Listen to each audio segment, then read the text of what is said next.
Good afternoon.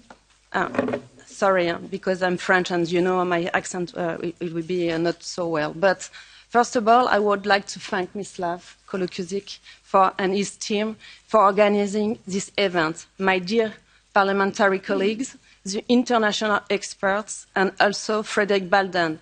This is the man who is demanding the removal of the President of the European Commission, Ursula von der Leyen, and is here, and we can applaud him.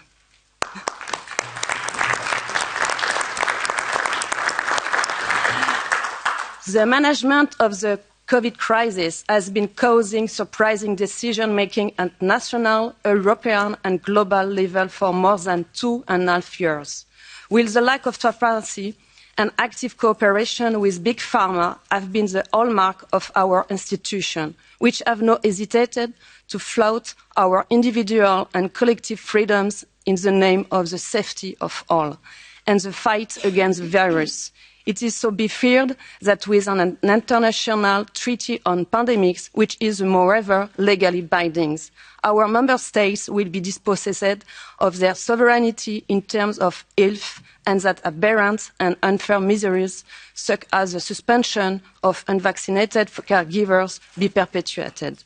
Throughout the past year of the COVID Commission has met, the elements that will remain in our minds are also the repeated refusals of the main players to respond to our invitation, like WHO President Tedros was among those who refused to intervene.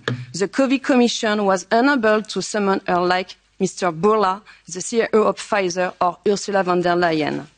The 5th of June, the World Health Organization has announced that it will use the European Union Digital COVID Certificate to launch our global digital certification system thanks to a historic partnership to strengthen global health security, according to its director, which states that the future system should help facilitate mobility and protect citizens around the world against current and future threats to health, including pandemics.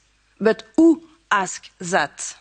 This global organisation therefore tacitly validates the failure of the European Union in terms of management of the pandemic and vaccination policy, with a flagrant lack of transparency, conflicts of interest and draconian measures linked to the health pass.